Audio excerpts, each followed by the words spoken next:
بسم اللہ الرحمن الرحیم۔ السلام علیکم ورحمۃ اللہ وبرکاتہ۔ ناظرین محترم، آپ دیکھ رہے ہیں میرا چینل دنیا کی آرزو۔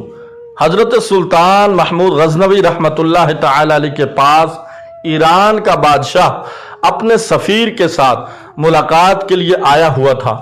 دن سارا سلطنت کے امور پر تبادلہ خیال میں گزر گیا۔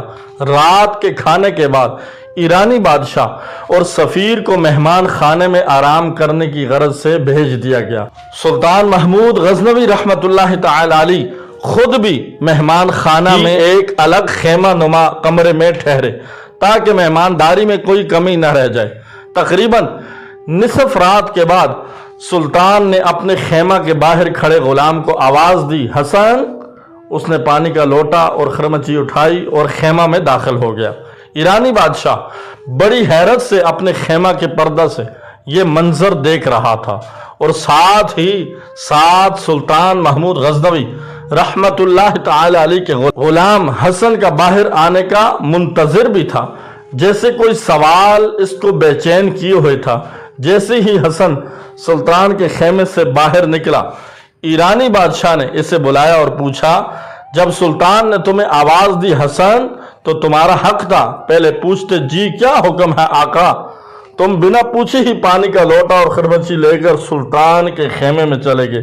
ہو سکتا ہے کہ سلطان کو کسی اور چیز کی طلب ہو۔ حسن مسکرایا اور ایرانی بادشاہ کو جواب دیتے ہوئے بولا، حضور میرا مکمل نام محمد حسن ہے اور میرا سلطان ہمیشہ باوضو رہتا ہے، اور جب اس کا وضو نہ ہو تب ہی مجھے حسن کہہ کر پکارتا ہے، اور میں سمجھ جاتا ہوں کہ اب سلطان کو وضو کی حاجت ہے، جو انہوں نے اسم محمد صلی اللہ علیہ وسلم اپنی زبان سے ادا نہیں کیا۔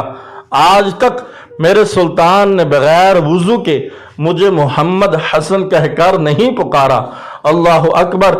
یہ تھے وہ ہمارے اسلامی تاریخ کے ہیروز جن کے دلوں میں عشق مصطفیٰ صلی اللہ علیہ وسلم کا ٹھاٹھے مارتا سمندر تھا، اور کافر مشرک ان کا نام سن کر کانپتے تھے۔ جب تک مسلمان بادشاہوں کے ہاتھوں میں قرآن و حدیث اور صوفیاء کا دامن تھا تب ان کا غلبہ بھی تھا۔ جب ہاتھوں میں شراب کے جام اور باہوں میں عورتوں کے بدن آنے لگے تو ذلت اور رسوائی ہمارا مقدر ٹھہری۔ نوٹ: اس پیغام کو دوسروں تک پہنچائیے تاکہ اللہ کسی کی زندگی کو آپ کے ذریعے سے بدل دے۔ اللہ تبارک و تعالی ہم سب کو نیک صالح حکمران عطا فرمائے۔ السلام علیکم ورحمۃ اللہ وبرکاتہ۔